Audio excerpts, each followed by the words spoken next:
Throughout the 1990s, Italy's Serie A experienced a boom in popularity all over the world. Many of the world's top players plied their trade there, including Marco van Basten, Ruud Gullit, Ronaldo and Zinedine Zidane to name just four. AC Milan and Juventus would both win European Cup or Champions League titles. Football Italia was one of the most popular sports shows in England and made a whole generation fall in love with the Italian game, and half the league practically had a 1-11 of superstars on their books at some stage. One of the teams at the forefront of this revolution was Parma, even though, prior to the 1990s, they had never even played in Serie A once in their entire history. Their style of play won over the hearts and minds of many neutrals, and the likes of Thomas Brolin, Gianfranco Zola, Fabio Cannavaro, Gianluigi Buffon and Lilian Thuram all turned out at some point during the 1990s for the hitherto obscure club. Admittedly, their rise was not entirely organic, as they were bankrolled by Parmalat, the biggest milk company in Italy.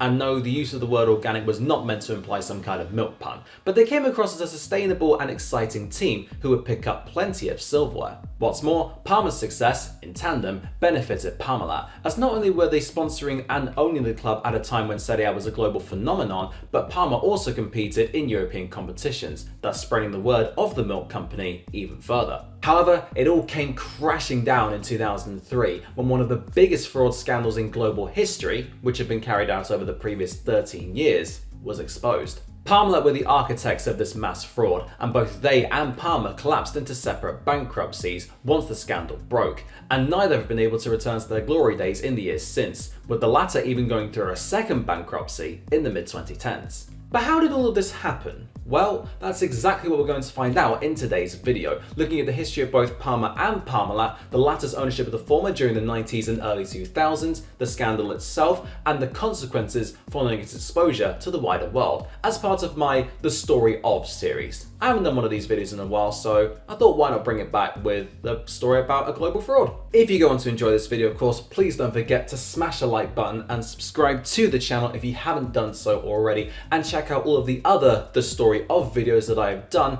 which you can check out using the playlist link in the description down below, or it should be on the end screen of this video. For now though, let's explore the story of the biggest fraud scandal in the history of Europe and how it translated over to the world of football. Parma FC were founded in 1913 as a Verdi football club in honour of the composer Giuseppe Verdi, who was born in Parma exactly 100 years prior, but had died in 1900, aged 87. They were founding members of Serie B in 1928, but were relegated within a couple of years, and then became founding members of Serie C in 1935. They bounced between those two divisions until relegation to Serie D in 1966, and within a couple of years they would suffer their first liquidation, rebranding themselves as Parma Football Club in 1968. 2 years later, the sporting licence was bought out by AC Parmense, who adopted the club's kits, badge and name, which led to a turnaround in fortunes and promotion back up to Serie B within 4 years. The next 11 years would once again see them bounce between Serie B and Serie C on a semi-regular basis, but in 1986, young manager Arrigo Sacchi made a name for himself by guiding Parma back to Serie B, implementing a zonal marking system and integrated pressing, which took Serie C by storm. The following season, they only finished 3 points off the Serie B promotion places, the closest they had come to reaching Serie A in their entire history, and their victory against AC Milan in the Coppa Italia that year led to their owner Silvio Berlusconi hiring Sacchi to be their new manager. It proved to be a masterstroke, as he guided them to a Serie A title and 2 consecutive European Cup successes over the next 3 years, but deprived of their golden manager, Parma slipped back into mid-table mediocrity, and it looked as though their chance at the big time had gone. Such fears were lifted when, in 1989, Parma appointed manager Nevio Scala, and with a lucrative sponsor now adorning their shirts, they had much more financial might, which was one of the reasons why Scala chose to leave Regina, with whom he'd won promotion to Serie B, for Parma. He used a 5-3-2 formation and dispensed with his predecessor's style of play.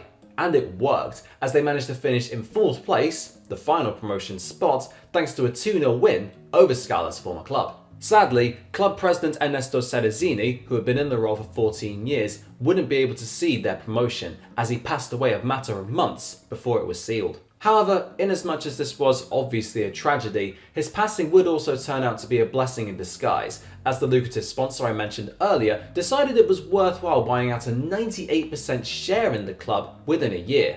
That lucrative sponsor, as you might have been able to guess by now, was Parmalat. Much like Parma in many respects, Parmalat also came from humble beginnings, quite literally on a family-run farm in 1961 by Callisto Tanzi.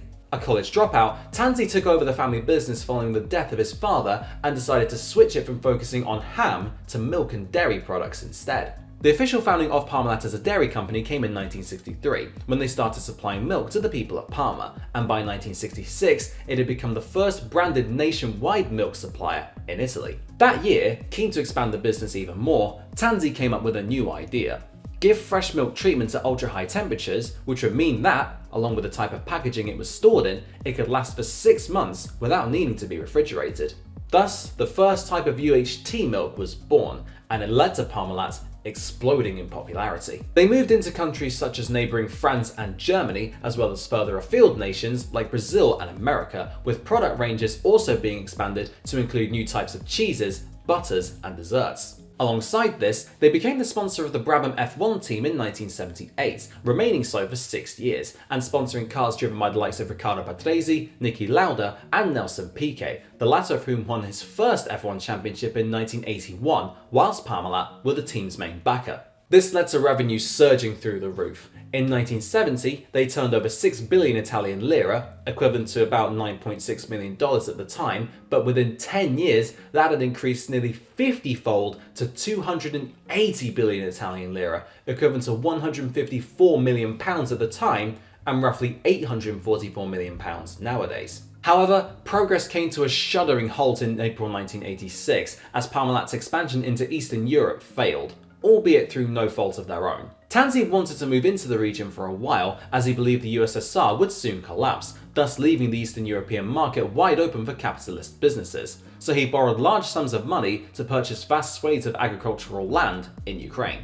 Whilst he was proven right, given that the USSR did eventually cave in on itself in the late 1980s and early 1990s, it came too late for Parmalat. On the 23rd of April 1986, Chernobyl nuclear plant's reactor 4 exploded, leading to a dramatic increase of radioactivity in the air, and world science bodies urged people not to purchase agricultural products that had been made in the most drastically affected countries, especially, of course, Ukraine. This meant that not only did the land's value plummet to zero quite literally overnight, but consumers would also stop buying milk and dairy products from companies who were known to have bases in those regions. That, of course, included Parmalat, who fell into liquidity, and despite the best attempts of Tanzi to secure money from banks and external investors, it proved futile, as no one was willing to invest in a company with seemingly no viable future. As such, in 1990, in what may well have been a last chance saloon for the company, Tanzi purchased Finanziaria Centro Nord, which was an empty commercial vehicle listed on the Milan Stock Exchange, and eventually renamed it Parmalat Finanziaria after completing a reverse initial public offering. This essentially meant that Parmalat now became a publicly listed company, and their reputation and revenue once again surged through the roof. And that is when we arrived back in 1991, when Tanzi, who was a genuine lifelong football fan, purchased the local club, who were clearly on the up and ready to make waves in the Italian game. It is worth noting though that Parma weren't actually the first football team whom Parmalat had some involvement with. Instead, that honour would go to none other than European behemoths Real Madrid, who were sponsored by the company between 1985 and 1989, during which time the club won 4 La Liga titles and the UEFA Cup and Copa del Rey once apiece. Indeed, Parmalat had a number of high-profile teams in their sponsorship stable throughout the 1990s, including Boca Juniors, Benfica, Marseille, and Estudiantes, showing just how far-reaching Parmalat's business had become. Unlike Parma though, those teams were just confined to being sponsored by the milk company rather than being owned by them as well, which, given what would eventually happen, was probably for the best. The timing of Parmalat's investment in Parma was perfect. Scala's revolutionary 5-3-2, which would give way to a 3-5-2 on attack with the fullbacks essentially becoming wingers, had taken Serie A by storm, and they had purchased the likes of promising Swedish youngster Tomas Brolin and Brazilian goalkeeper Claudio Taffarel, who would go on to win the 1994 World Cup with Brazil as their number 1 prior to the investment. They were clearly a club on the up, especially since they'd finished 6th in their maiden top-flight campaign and thus qualified for the UEFA Cup the following year, and with money now pouring in, they could take that next step forward, as could Parmalat, with Serie A's global expansion meaning more exposure for the company. as well as, of course, Parma's European adventures. They would actually end up wasting their first taste in European football, losing to CSKA Sofia on away goals in the first round, and they took a step back in the league too, as they finished in 7th place. However, they made up for this by lifting the Coppa Italia, the first major honour in their history, after they overturned a 1-0 first leg deficit against Juventus in the final to win 2-0 in the second, thanks to goals from Sandro Melli and Marco Ozio. This earned them qualification to the European Cup Winners' Cup, still the second most prestigious European competition behind the Champions League at the time, and Parmalat was now seen all over the world, with Parma arguably its most vital marketing ploy. Indeed, some commentators would accidentally call the club Parmalat, which no doubt would have delighted Tanzi. Investment rapidly increased, with Colombian striker Faustino Asprilla signed for $10.9 million, as Parma, and more specifically Tanzi, wanted to show that they meant serious business and were here to stay. It showed on the pitch, as they came third in the league, their best finish to date, but the real success story would come in Europe. They beat Pest, Boavista and Sparta Prague on their way to a semi-final showdown with Spanish giants Atletico Madrid, and the upstarts would emerge victorious over 2 legs. The damage was done in the first leg by their new superstar Asprilla, who bagged a brace in Madrid, and despite Atleti winning the second game 1-0, the Italians would progress on away goals. In the final, they came up against Royal Antwerp, and goals from Lorenzo Minotti, Sandro Melli and Stefano Cuoghi helped them to a comfortable 3-1 win. If within 3 years of promotion to Serie A and only 2 European campaigns they could lift a European trophy, then it seemed as though the sky really was the limit for them. Following on from this, they made their most significant statement to date when Gianfranco Zola was signed from Napoli. The future Chelsea legend would go on to score 22 goals in all competitions as Parma won the European Super Cup against AC Milan, as well as finish 5th in Serie A and reach another European Cup Winners' Cup final, albeit they would lose to Arsenal. The following year, they would once again take bronze in the league, only finishing behind second place Lazio on goal difference, and although they would lose to Juventus in the final of the Coppa Italia, they would enact their revenge in the UEFA Cup. Dino Baggio, who had been signed from the Old Lady during the summer, was the hero, as he struck the only goal in the first leg before netting the all-important equaliser in the second, as Parma won 2-1 in aggregate to pick up their 3rd European trophy in just 3 years. However, they would take a step back in 1995-96, as despite recruiting the likes of 1994 Ballon d'Or winner Hristo Stoichkov and future Italian World Cup winners Fabio Cannavaro and Filippo Inzaghi, plus having legendary Portuguese defender Fernando Couto on their books, they went trophyless for the first time in 5 years and finished 6th. Scala, realising he had taken the team as far as he could, stepped down at the end of the season to be replaced by Carlo Ancelotti, who was returning to the club where he had started his playing career following a promotion to Serie A with Reggiana. Ancelotti made wholesale changes, most significantly of all, deeming Zola surplus to requirements owing to his supposed distaste for playmakers, much to the initial dismay of Parma fans. The 30-year-old would join Chelsea, where he spent the next 7 years and became a club legend, while Stoichkov, whom Tanzi had deemed to be an important signing from an Eastern European marketing perspective for Parmalat, was also moved on after failing to impress. However, this paved the way for some truly exceptional signings to come through the door. Hernan Crespo, who had scored 6 goals at the 1996 Olympics to win the Golden Boot, came in for €4.1 million, and despite failing to score in his first 6 months at the club, he would end up bagging 80 goals in 151 games over 4 years before briefly becoming the most expensive player of all time in 2000 when he moved to Lazio for £35 million. Enrico Chiesa, father of current Juventus star Federico, was signed for a measly €750,000 from Sampdoria despite having scored 22 goals the previous season, and he formed a deadly strike partnership with the Argentine marksman. Lilian Thuram, meanwhile, arrived free of charge from Monaco, and he would only miss 7 league games over the next 5 years, becoming one of the greatest defenders of his generation and lifting the World Cup with France in 1998 while still on Parma's books. Their jewel in the crown, though, came from their youth academy, in the form of Gianluigi Buffon. 1996-97 was the season in which the Italian goalkeeper not only established himself as Parma's first choice between the sticks at the tender age of just 18, but also set him out as a future star.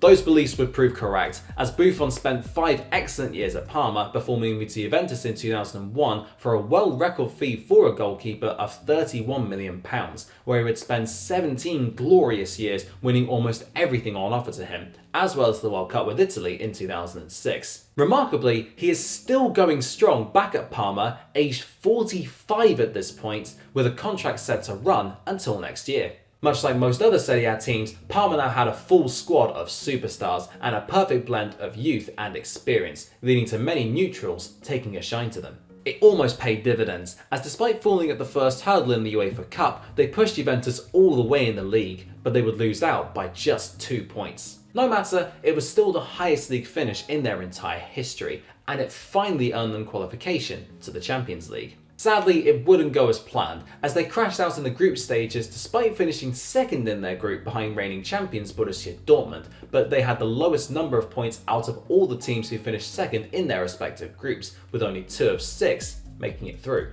They would also slump to another 6th place finish in the league, and Ancelotti was subsequently sacked, with Alberto Malassani the man to replace him. Transfers that summer saw Juan Sebastian Veron arrive for €17.5 million, and Asprilla returned to the club after a brief foray in England with Newcastle, with the 1998-99 squad viewed by many as their peak, and the one which garners the most cult-like admiration to this day.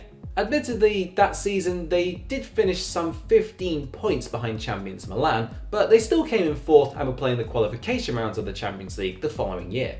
Not only that, but they completed a knockout cup double, as they beat Fiorentina on away goals in the Coppa Italia final, with Crespo scoring in both games, and comfortably dispatched Marseille 3-0 in the final of the UEFA Cup, as Crespo, Paolo Vagnoli and Chiesa, in his final act for the club before departing for Fiorentina, all scored. Veron would then be sold to Lazio for €30 million, and club stalwarts Nesta Sensini and Roberto Musi both departed as well, but they managed to keep hold of Crespo, Thuram and Buffon in spite of intense interest in all three. No doubt aided by Parma's success, Tanzi's Parmalat was experiencing incredible numbers of income, both at home and overseas. Their turnover in the US alone had reached $650 million by 1999, and they had factories in 30 countries across 5 separate continents. However, Tanzi still craved a Serie A title, which had ultimately proved to be just out of reach up to this point, and it would continue to remain so in 1999-2000. They finished 5th in the league, couldn't reach the group stages of the Champions League, and were unable to retain their UEFA Cup crown, going out in the 4th round. Crespo had had enough, leaving for Lazio, although the club did get Sergio Conceição and Mateus Almeida as part of the deal, but his replacement, Savo Milicevic, signed for €25 million, would only score 8 league goals in 2000-2001 and just 15 in total in 4 years with the club. They did reach the final of the Coppa Italia and finished 4th in Serie A, but they were 19 points behind champions Roma come the end of the campaign. Prior to 2001-02, the squad went through yet another dramatic upheaval. Buffon and Thuram left for Juventus, Conceição departed for Inter, and nearly €100 million was spent on players, with the likes of Sebastian Frey, Hidetoshi Nakata, Evan Nilsson, Martin Larsson, and Hakan Şükür all brought in. It seemed as though what was previously a calculated and cleverly planned project of recruiting the right players for the club had turned into just signing loads of people in a desperate attempt to achieve their ultimate goal of the league crown. Sounds vaguely reminiscent of Spurs nowadays, to be honest. What's more, they would go through 4 different managers that year, with Renzo Olivieri only lasting until October, and his permanent replacement, Daniel Passarella, lost all of his 5 matches in charge and was sacked within 45 days of his appointment. Amongst all this chaos, they dropped all the way down to 10th, their lowest finish in Serie A to date, and were knocked out in the Champions League qualifying rounds once again, although they did pick up a Coppa Italia, the last major trophy in their history. The goals of Marco Di Vaio, their once shining light in 2001-02, would then leave for Juventus, and in desperation, Parma signed 3 new strikers, Adriano, Adrian Mutu, and Alberto Gilardino. In fairness, Adriano and Mutu would both hit double figures in the league that season, and Gilardino would score 51 goals for the club between 2003 and 2005, so it wasn't exactly money wasted, especially since that firepower brought them back up to 5th in 2002-03, a position which they matched the following season. By that point though, the club had been thrown into chaos. On the 19th of December 2003, following an investigation by PwC into Parmalat's finances, the company declared that 3.95 billion euros of cash was missing, in stark contrast to Tanzi publicly declaring that 4 billion euros was in their accounts, at the very least. Following the announcement, shares in Parmalat, which had been as high as 4 euros a share in June 2002, plummeted to a smidge above zero, and they were downgraded by Standard & Poor, a global rating agency, to junk, 8 levels below what they were just a day prior. This announcement sent Parmalat, and by proxy Parma, into financial oblivion, with the money they had used to obtain their success now believed to have been either faked or fraudulently received. The signs had been there for a while though.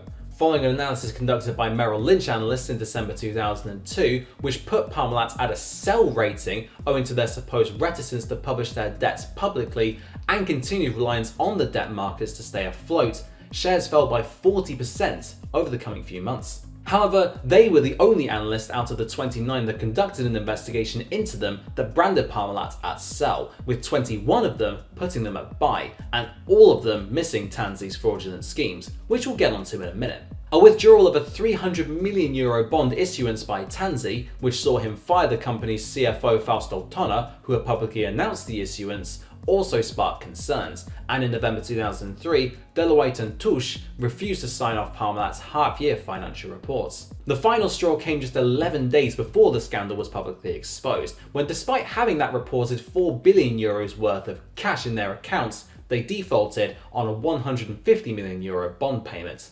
A day later, Tanzi resigned as CEO. So how did they manage to get away with this for so long? Well, it's worth reminding ourselves that Parmalat had technically been insolvent since 1990, a year before their mass-scale investment in Parma began. They had to employ a number of methods to cover up their mass debts and actual financial takings, and for 13 years, they were actually pretty successful in doing so. Their primary method was to create a multitude of entities in various jurisdictions, with at some point Parmalat claiming to have more than 260 entities in 48 countries, and supposedly transfer money over to them. Of course, some of those companies were genuine, although plenty of others were not, and those fake companies were the perfect tool to hide their finances and illegal operations. They could make intra-group transactions without being suspected of anything untoward, and show assets, which of course didn't exist, in the Parmalat Group's accounts. One such example was Empresa Cubana, who supposedly made an order worth $620 million for powdered milk to be distributed around Cuba, where the fake business was supposed to have been based.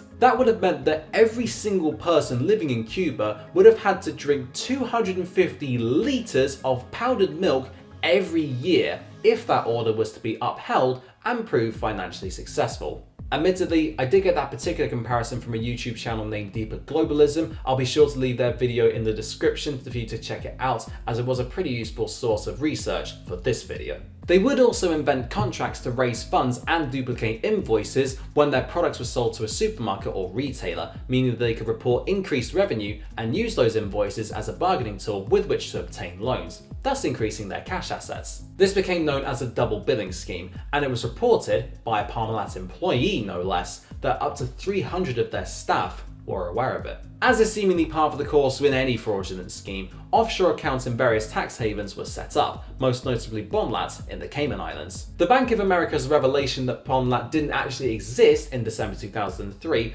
ultimately led to Parmalat accepting that the game was up, since Parmalat was purported to have that 4 billion euros in cash, which Parmalat claimed was in their accounts. Indeed, the company had consistently reported that they had made profits, in no small part thanks to their bogus offshore accounts and double billing schemes. But in reality, they have made losses in 12 out of the 13 years between their insolvency in 1990 and the 2003 revelations. When the replacement for Tonna as CFO, Alberto Ferraris, came in, he noticed that the company was actually taking on 14 billion euros of debt instead of the 5.4 billion euros that was widely reported. But Tanzi ignored him. In fact, in December 2002, Parmalat reported only 1.8 billion euros of debt on their balance sheet, but just a year later, when the PwC investigation had been concluded, it was confirmed that they had 17 billion euros of debt. Perhaps the worst part of it all came in 1997, when leading auditor Grant Thornton International spotted that there was a $5 billion void in their accounts, but not only did Tanzi say that it would be covered within 3 years, but GTI actively collaborated with them to hide it from public viewing.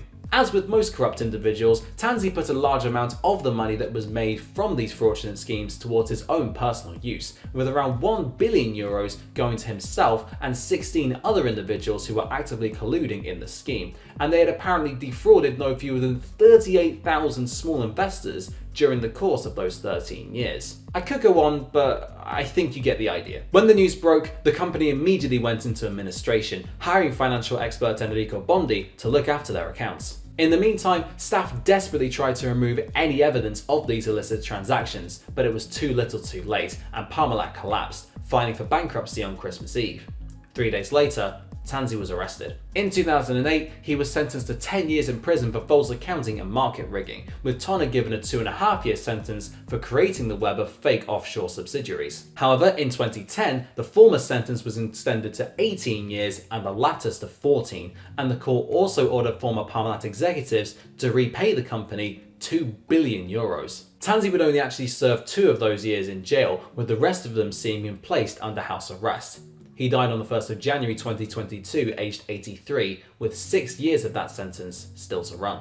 As for Parma AC, they reformed as Parma FC in June 2004 as a brand new entity, although in spite of all the chaos going on around them, they would keep their spot in Serie A, slumping to a 17th place finish and only surviving thanks to winning a relegation tiebreaker against Bologna. They were finally bought out of administration in 2007 by Tommaso Gherardi, but they succumbed to what had seemed an inevitable relegation in 2008, although they returned straight away and spent the next 6 years in Serie A. However, in 2014, yet more financial problems hit the club, as they didn't pay income tax on their salaries on time, leading to them being barred from competing in the Europa League, which they had qualified for thanks to a 6th place finish in 2013-14, and were deducted 7 points for the 2014-15 campaign. A succession of ownership changes led to them having total liabilities of $218 million, including unpaid salaries totaling $63 million, and things were so bad that at one point they couldn't even afford to pay for hot water in the showers or a team bus. They were allowed to finish the Serie A season, but could only amass 19 points with that 7-point hit applied,